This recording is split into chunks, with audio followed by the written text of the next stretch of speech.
Hola, buenas tardes, bienvenidos a otro programa más de Conectados con Salud. Mi nombre es José Luis López y hoy vamos a tocar un tema que es muy común verlos tanto en la guardia, en el servicio de emergencia como en el consultorio, que es la patología de la vía biliar. Recordemos nuestras redes, nos pueden ver en YouTube, en Adventista de Lomas, en Facebook, con Iglesia Adventista del Séptimo Día de Lomas de Zamora. Muy bien. Bueno, para empezar con la presentación, como médico cirujano vemos esta patología dentro del consultorio, es común, y en la sala de emergencia, que es la patología sobre la vía biliar. Vamos a compartir pantalla.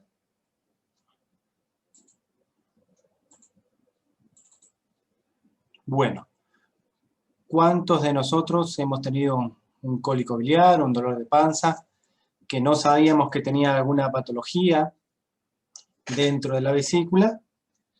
Como lo más frecuente son los cálculos y los pólipos vesiculares.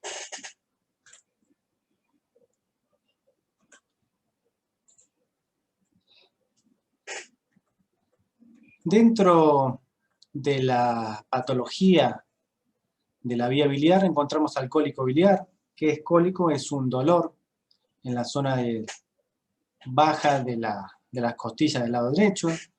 Otra de las patologías son la colecistitis aguda, que es una inflamación de la vesícula, la coledocolitiasis, dentro de la vía biliar cuando se forman cálculos, la colangitis cuando hay un proceso infeccioso dentro de la vía biliar, y la pancreatitis aguda, que es cuando el páncreas se inflama por motivos varios. Para empezar, tenemos que conocer qué es una litiasis o los llamados cálculos. Recordemos que los cálculos a la litiasis pueden haber en el riñón como en la vesícula. Son distintos, dos vías distintas, una es la urinaria y la otra es la digestiva. Cuando tenemos cálculos en la vía biliar, se dice que es una formación de las sales biliares que comienza siempre con un fallo en el metabolismo. ¿Por qué decimos esto? Porque hay un desequilibrio continuo entre la sustancia que se forma la bilis, en donde hay un inicio precedente de la patología. Este desequilibrio consiste en un aumento del colesterol o un descenso de los niveles de ácidos biliares o lecitina. Tiene mucho que ver la alimentación. Si bien no hay una causa que diga que los cálculos o litiasis biliares se forman, el gran porcentaje es por el estilo de alimentación. Sabemos que los cálculos de colesterol están estrechamente relacionados con los hábitos de nutrición. Las dietas ricas en grasa favorecen la aparición de estos cálculos de colesterol. También hay un porcentaje que son de causa hereditaria de los cálculos biliares.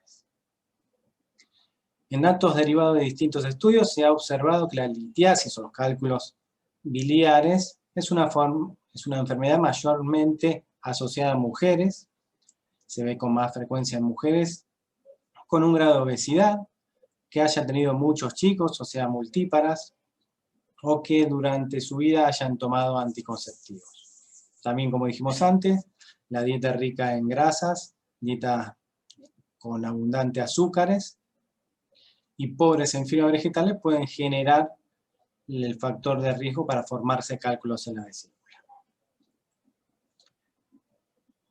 ¿Cómo es la presentación? ¿Cómo sabemos o cómo nos damos cuenta de que tenemos cálculos en la vesícula? Muchas veces son hallazgos por un chequeo general, se hace una ecografía y se pueden observar los cálculos, porque nunca tuvimos ninguna alteración o dolor o patología asociada, y otras veces por el dolor. Si recordamos un poquito la anatomía, vamos a ver. El hígado sale un conducto que se llama conducto hepático que se une a la vesícula y esto se va hacia el intestino. La vesícula forma bilis junto al hígado y cuando uno come comidas ricas en grasa, lo que hace la vesícula es una contracción para sacar esa bilis y eso ayuda a la digestión de las grasas. ¿Qué pasa cuando hay cálculos en la vesícula? y comemos de una dieta rica en grasa? Bueno, como dijimos, la principal causa de la litiasis vesicular es una dieta rica en grasas, azúcares y poco en fibras. Sabemos que el cólico o el dolor biliar que se establece por debajo del arco costal derecho es el síntoma principal de la litiasis vesicular. En las comidas, cuando hay una contracción de la vesícula y la bilis quiere salir, si hay algún calculito dando vueltas sobre el conducto excretor, puede tapar y eso genera el cólico biliar. Produce una distensión, una hipertensión brusca de la vesícula y eso produce el dolor. El dolor es continuo, comienza por debajo del reborde costal derecho y puede llegar hasta el hombro derecho también en la zona. Este cólico biliar puede ser simples, o sea, pasajero, el cólico viene, dolor, la buscapina y pasa, o complicados cuando hay alguna otra patología. Vemos una ecografía donde se ve la vesícula y los cálculos con esas sombras característicos. Esto es un cálculo único, acá hay varios cálculos, con una litiasis múltiple. Este calculito, arenilla, también se ve dentro de la vesícula. La arenilla es cuando se están formando, hay un acúmulo de sales biliares que se van formando para después conformarse en cálculo. Como dijimos, el cólico biliar simple es un dolor abdominal de minutos a horas, se encuentra en el hipocondrio derecho hasta la espalda, el dolor intenso que limita la actividad, puede o no asociarse a vómitos y aparece generalmente horas después de la ingesta de comidas grasosas. Como dijimos, el cólico simple puede pasar, deja de doler o con unos analgésicos comunes pueden dejar de doler. ¿Qué pasa con un cólico biliar complicado? ¿O de qué se trata? Este tipo de cólico se presenta cuando hay una inflamación de la vesícula como la colecistitis, cuando hay cálculos, cuando pasa ese cálculo a la vía biliar como la coledocolitiasis, o cuando un cálculo se enclava en el esfínter, o sea en la salida de la bilis, y produce que no salga y produce estos tipos de cólicos. También la pancreatitis, que es otra patología biliar, puede producir este dolor complicado. ¿Cómo es este dolor? En el mismo lugar. Comienza en el hipocondrio derecho, o sea, debajo del reborde costal derecho, puede ir hasta el hombro. El dolor puede durar más de 6 horas. El dolor es intenso. Puede producir ictericia, que es la coloración amarillenta de los ojos o de las mucosas o de la piel. Puede producir fiebre en algunos casos. Puede producir cuando se inflama la vesícula una masa palpable abajo del reborde costal se puede palpar. O peritonismo cuando hay alguna otra complicación en donde la panza se encuentra dura porque hay una irritación del peritoneo que lo recubre. Una de las patologías asociadas a las complicaciones en los cálculos en la vesícula es la colecistitis aguda. Nosotros tenemos la vesícula, como dijimos, con los cálculos. Este cálculo se puede enclavar en la salida de la bilis. Entonces produce esta obstrucción del conducto, que se llama conducto cístico, una ectasia vesicular, o sea, toda la bilis se acumula. Esto produce que aumente el tamaño de la vesícula porque se distiende como una manguera o como un globo. Aumenta, se engrosan las paredes de la vesícula porque se inflama. Hay una trombosis venosa asociada e hipertensión en la luz de la vesícula. Esto produce un dolor muy fuerte que no cede con los analgésicos comunes, en donde puede asociarse a náuseas, vómitos y fiebre también. Vemos acá una vesícula normal, con las paredes finas, sin contenido litiásico. Acá cuando se inflama, se engrosan las paredes y el contenido litiásico en su interior. ¿Cómo se diagnostica? Lo principalmente en la clínica, hay a la palpación en esta zona debajo del reborde costal, hay un signo que se llama signo de Murphy, que fue descrito por este doctor, en donde hay defensa muscular, o sea, la panza se pone dura para evitar el dolor, se puede palpar la vesícula y el paciente tiene una posición antiálgica. ¿Qué quiere decir una posición antiálgica? Es esta. Se tira hacia adelante para evitar el dolor o para disminuir el dolor. Si buscamos en el laboratorio vamos a encontrar que hay un recuento de blancos, o sea, un proceso infeccioso inflamatorio, por eso aumentan. Un 25% puede subir la bilirrubina, que es lo que le da la coloración amarillenta a esos ojos, esa ictericia que se llama, y aumento de las transaminasas. Las transaminasas son enzimas que nos dicen cómo está el hígado. Cuando hay una injuria, cuando hay un daño, aumentan estas enzimas.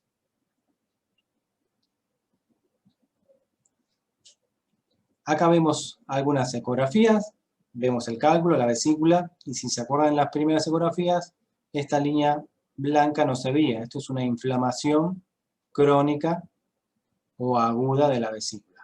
Esto se denomina colecistitis aguda. El tratamiento siempre tiene que realizarse en un tiempo prudencial, siempre evitar comer analgésicos, antibióticos, y puede llegar a un tratamiento quirúrgico. ¿Qué complicaciones tiene esto o qué riesgo puede haber? Un empiema, que es una colección de pus dentro de esa vesícula, que se perfore la vesícula porque hay, como dijimos, trombosis venosa, que puede producir alguna laceración de la vesícula. Con esto lleva la peritonitis biliar, ¿sí? La bilis sale hacia la cavidad abdominal y genera peritonitis. También se puede generar una inflamación crónica, abscesos, una fístula. La vesícula se puede pegar al intestino y provocar una comunicación. Una colecistitis crónica, o sea, dolores cada vez que uno come comidas grasas. Y puede llegar, o hay descrito, patología neoplásica, o sea, tumoral, como el cáncer de vesícula. Un cuadro de colecistitis aguda no tratada puede resolverse espontáneamente en un 50% de los pacientes, más o menos en 10 días, o sea, deja de doler, ¿no? El tratamiento, como dijimos, basta nada por ingesta por boca, antibióticos por vía endovenosa, analgésicos y la cirugía. La cirugía es donde lo que se efectúa es sacar la vesícula. Actualmente se hace por vía laparoscópica o el método convencional, el tradicional como se hacía antes. ¿Qué pasa cuando uno de estos cálculos sobrepasa la vesícula y va a la vía biliar? Esto lo que genera es que tape este conducto, entonces la bilis que tenía que ir normalmente por este caminito se estanca acá, no puede pasar al intestino y pasa hacia sangre. ¿Qué produce? Dolor, el dolor típico cólico, la ictericia, como dijimos, que era la coloración amarillenta de lo blanco del ojo, como de la piel, puede producir coluria, que es la coloración de la orina más oscura, como té cargado o como Coca-Cola, y acolia, la materia fecal se vuelve blanquecina, como pasta. Y puede haber fiebre. Esto es lo que se llama síndrome coledociano, porque hay una obstrucción de esa vía biliar que provoca este cuadro conjunto. ¿Qué se tiene que hacer en estos casos? El tratamiento es el quirúrgico. Hay que despejar esa vía biliar para que la bilis siga su camino y no genere o provoque más complicaciones de las que ya tiene. Uno de los métodos menos invasivos se llama CPRE o colangiografía percutánea retrógrada endoscópica, en donde por endoscopía, por la boca, se llega a la vía biliar y se extraen los cálculos, como se ven en la fotito, hacia la parte intestinal. Ese es uno de los métodos menos invasivos que se puede producir. Otro de los métodos es la cirugía convencional o por vía laparoscópica, donde hay una exploración de la vía biliar tratando de extraer esa obstrucción. Los dos tipos de procedimiento lo que intenta hacer es repermeabilizar esa vía biliar para que la bilis pase directamente al intestino y no pase a sangre y provocar distintos desórdenes en el cuerpo. Obviamente que el tratamiento, además del tratamiento de los procedimientos quirúrgicos, antibióticos y analgésicos son también primordiales. Ahora bien, seguimos pasando. ¿Qué pasa cuando se tapa el conducto, genera el cólico biliar, genera la colecistitis? ¿Puede o no provocar síndrome coledociano, o sea, obstrucción de la biliar, por un largo tiempo? Esa bilis que se acumula se puede infectar, lo que se llama colangitis. Lo que dijimos, un enclavamiento del lito en la vía biliar. También hay descritas algunas infecciones que suben por el intestino hacia la parte de la vía biliar. Y esta patología es una urgencia médico-quirúrgica. ¿Por qué es una urgencia? Porque si el proceso de colangitis persiste en el tiempo, puede producir una infección generalizada y puede llegar hasta la muerte. ¿Qué sintomatología tenemos? Hay una tríada que se llama tríada de Charcot, en donde hay dolor abdominal, como dijimos, tipo cólico, fiebre, a partir de los 38, 39 grados de temperatura, escalofríos, estos son signos ya de sepsis, o sea que la infección pasó a sangre y produce escalofríos. Y la coloración de las mucosas y de la piel de coloración amarillenta, también es otra de la tríada de esta patología. Si con el tiempo persiste esta obstrucción, esta colangitis, lo que provoca es otra variedad de síntomas, como es el shock, hasta puede producir alteraciones mentales también por acúmulo de la bilis en la parte del cerebro. Por eso es muy importante que sea una patología tratada a tiempo médico y quirúrgicamente. Como dijimos, el tratamiento, igualmente como en las patologías anteriores, las medidas de soporte: ayuno, hidratación, antibiótico-terapia, analgésicos. Luego viene el drenaje de la vía biliar por endoscopía o por cirugía. Lo importante es que esa bilis drene y que no se acumule para no generar ese cuadro de shock séptico.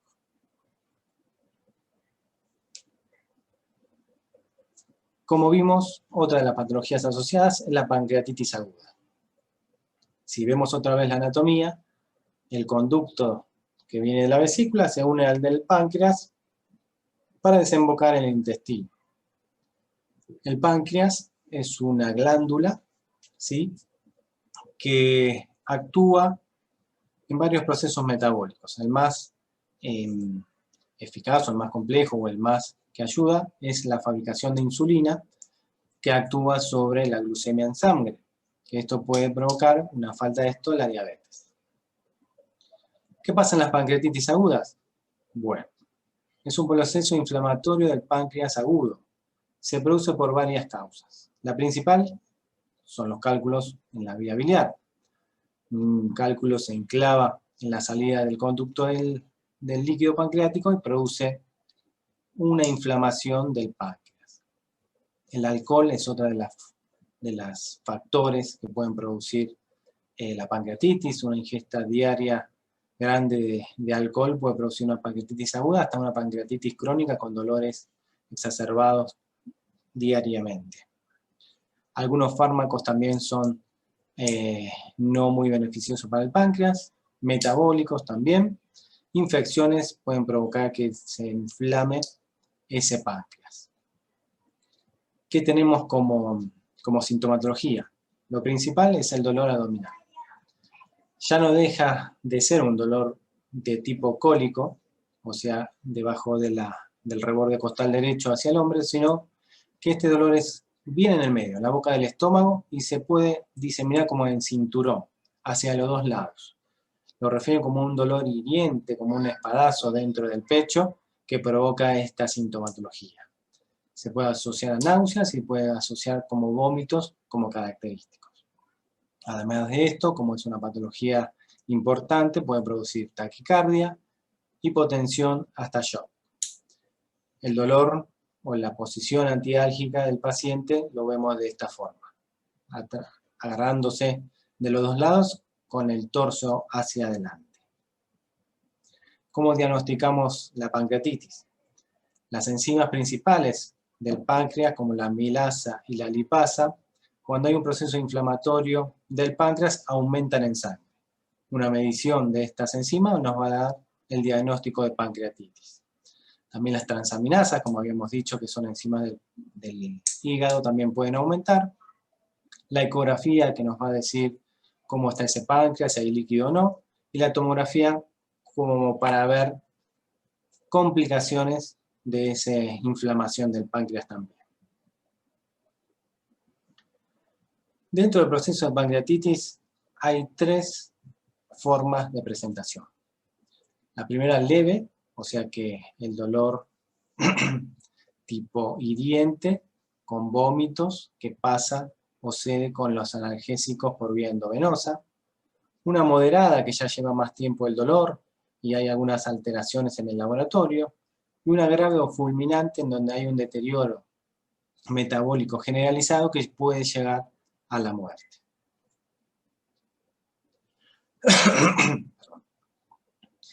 Hay algunos criterios de ingreso que nos va a dar una predicción de cómo va a evolucionar esa pancreatitis. Las causas donde puede haber mayores complicaciones son cuando hay un paciente mayor de 55 años, cuando los glóbulos blancos son mayores a 10.000, a 16.000, perdón, cuando la glucemia es mayor a 200, cuando las enzimas de tipo hepática son mayores a 250 y otra enzima, la LDH, son mayores a 350. Otra forma de ver a las 48 horas, que el hematocrito baje un 10%, que la calcemia en sangre sea menor de 8, que haya una presión de oxígeno menor a 60, que haya edemas, o sea, hay edemas generalizados, o algún metabolismo alterado en las sales como el sodio, potasio, magnesio, eso puede haber alteración. Esto nos indica en la evolución, un pronóstico de evolución. Si hay alguna más de 2 o 3 de estas cosas, se dice que la pancreatitis ya no deja de ser leve y puede ser un moderado o grave. Tratamiento, según sea leve, moderado o grave, en la sala general o en la sala de terapia intensiva. Lo primero que hay que hacer es ayuno, no puede comer ni tomar nada el paciente. Hay que reponer volumen, se pierde mucho líquido, por eso los edemas, entonces hay que reponer volumen al paciente. Como dijimos, la nutrición, nada por boca, porque lo que ocasiona es que actúe el páncreas y se inflame más. Lo que puede nutrirse a través de una vía parenteral, una vía que va directamente al corazón, ahí se pone alimentación.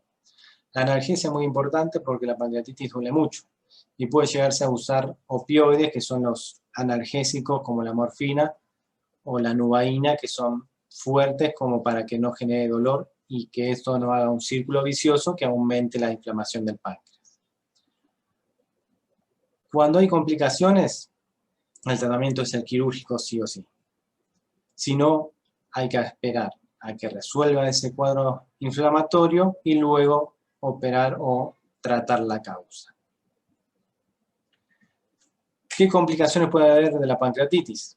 Bueno, las mediatas, las sistémicas y las metabólicas. Las sistémicas o agudas, en ese momento en donde se produce la inflamación, puede haber un shock.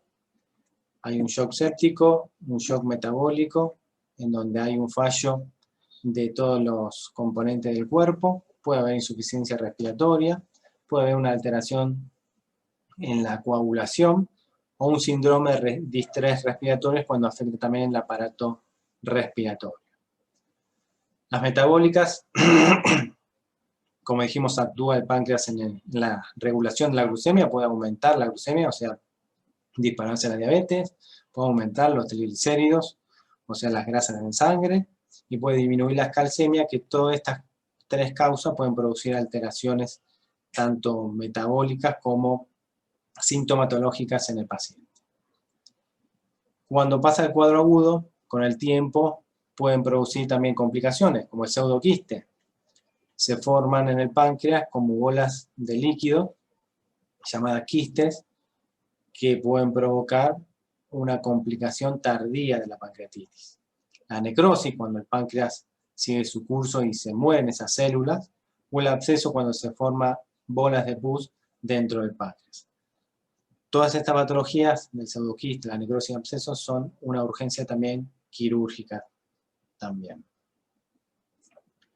Es importante tener en cuenta que la patología biliar es, si bien muchas veces no pueden producir dolor, es importante saber que puede producir complicaciones, entonces es importante que al descubrirla se actúe de forma quirúrgica sobre esa patología de la litiasis o los cálculos en la vesícula.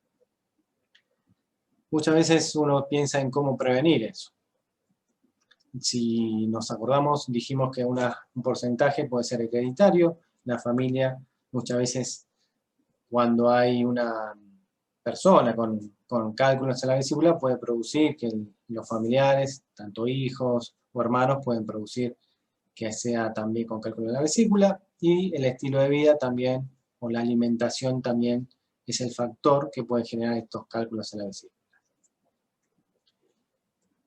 Hay un libro que se llama Consejos sobre el régimen alimenticio, de Elena de White, en donde nos dice o nos da unas pautas como para tener en cuenta. Acá nos dice, comer menos, comer mucho menos y consumir alimentos sencillos. El comer en exceso o en las clases más sencillas de alimentos también puede perjudiciar o es perjudicial. Lo ideal siempre es disminuir la cantidad de lo que comemos, comer en poca cantidad para que la digestión sea mejor. No por comer mucho de lo saludable tampoco es beneficioso. Puede producir también una alteración en la digestión que puede llegar a tener riesgo para formación de cálculos.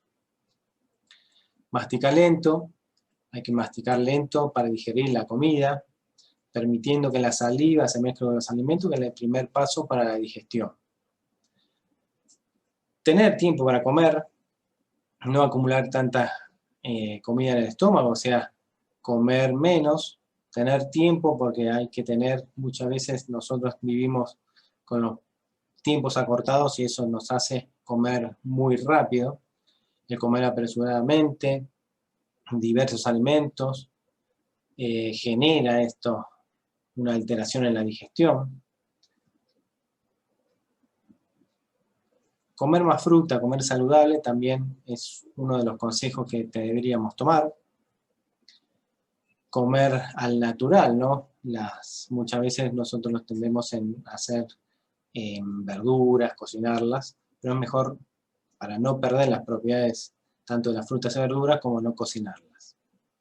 Tener una alimentación rica en manzanas, uvas, peras, naranjas, mandarinas, eso también favorece o mejora la digestión. Cereales integrales, como dijimos, frutas, hortalizas, frutos secos, también importante incorporar, legumbres, siempre con preparados sencillos, comestibles sanos y nutritivos, lo que provoca también que sea una digestión buena y además nos da fuerza y una resistencia para un régimen o para el cambio de ese régimen que necesitamos hacer. Comer juiciosamente, tranquilamente, poca variedad de alimentos en la misma comida. Comer y beber resulta algo muy gravoso. Dice que hay algunos que siempre recelan de que la comida, por muy sencilla y sana que sea, les hace daño. Entonces, es muy fácil decir que nosotros vemos en consultorio que hay muchas patologías o muchas personas que dicen, comí un poquito, como sano y siempre me cae mal. Ninguna comida sana o saludable puede caer mal, sino es nuestro hábito de cómo la comemos. Entonces es muy importante ese cambio de estilo de vida y cómo comer bien.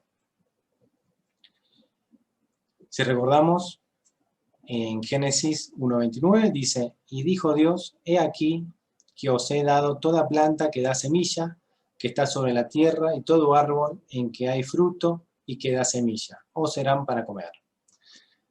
Bajo esta dieta original, los seres humanos vivieron periodos extraordinarios largos de tiempo. Por ejemplo, Matusalén vivió 969 años. Entonces es importante ese cambio o estilo de la alimentación, de empezar a comer bien, es importante para nuestra salud. Para prevenir enfermedades, para prevención de esta patología tan común como la vemos todos los días, ¿sí? Y además para ese cambio de hábito que tenemos. Bien, ahora vamos a presentar un libro, ¿sí? Que lo pueden adquirir comunicándose con el Departamento de Publicaciones sobre la alimentación. Luego de esto tendremos algunas preguntas sobre el tema que nos han dado o que nos han hecho en nuestras redes sociales. Les vuelvo a repetir, en YouTube, Adventista de Lomas, y en Facebook, Iglesia Adventista del Séptimo Día de Lomas de Zamora. Les dejo con la recomendación del libro y nos vemos con las preguntas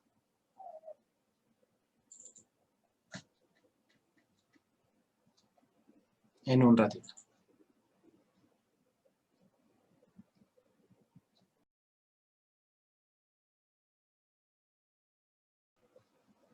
Bueno, continuamos con el programa.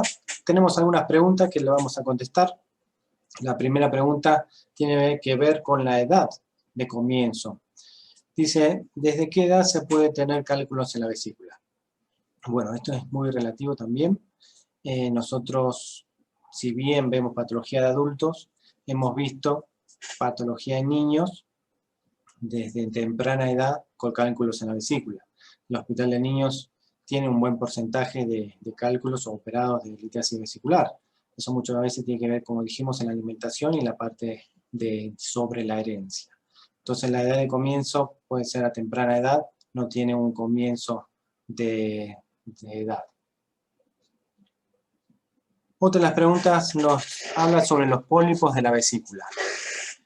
Cuando hablamos de cálculos o de patología de la vesícula o vía biliar, también tenemos que tener conocimiento que hay pólipos, que son como herniaciones de la mucosa, que puede producir alteraciones en la salida de la bilis. Es importante tener en cuenta que el tratamiento de estos pólipos también es quirúrgico, aunque no sean hallazgos que no duelan. ¿Por qué? Porque un porcentaje bajo, si bien del 2 al 5%, pueden malignizarse. Entonces, cuando hay pólipos en la vesícula, es importante el tratamiento quirúrgico. Otra de las preguntas es, ¿por qué se produce la pancreatitis? Bueno, lo habíamos hablado, hay varios factores que producen el cuadro de pancreatitis. La principal son por cálculos en la vesícula, ese calculito migra, tapa el conducto del páncreas y genera una inflamación por no salir el líquido pancreático, que produce ese cuadro de pancreatitis. Otra de las causas es la ingesta de alcohol. La abundante ingesta de alcohol también produce los cuadros de pancreatitis, que puede ser llegar a una pancreatitis crónica, ¿no? Una inflamación crónica del páncreas. Otra de las causas también puede ser medicamentosas. Otra de las causas estaba descrito en la picadura de alacrán. En una época también se vio que producía ese cuadro de pancreatitis. Y además la inflamación del tubo digestivo también puede provocar ese cuadro de pancreatitis. La pancreatitis leves, moderadas o severas. Las leves van a ceder con el tratamiento médico de entrada y con el tratamiento posterior de la causa.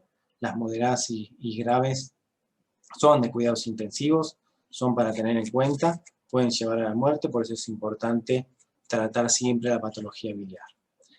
El cambio de hábito, cambio de nuestra alimentación puede favorecer a mejorar y disminuir los factores de riesgo para que se formen esta litiasis o cálculos en la vía biliar, la vesícula, vía biliar, y prevenir las complicaciones. Pues eso es importante, ese cambio de alimentación que tenemos que tener. Bueno, hasta acá es todo por este día sábado. Que tengan la culminación de este día sábado. Y nos volvemos a encontrar el sábado que viene con otro programa más de Conectados con Salud. Que tengan una muy linda tarde.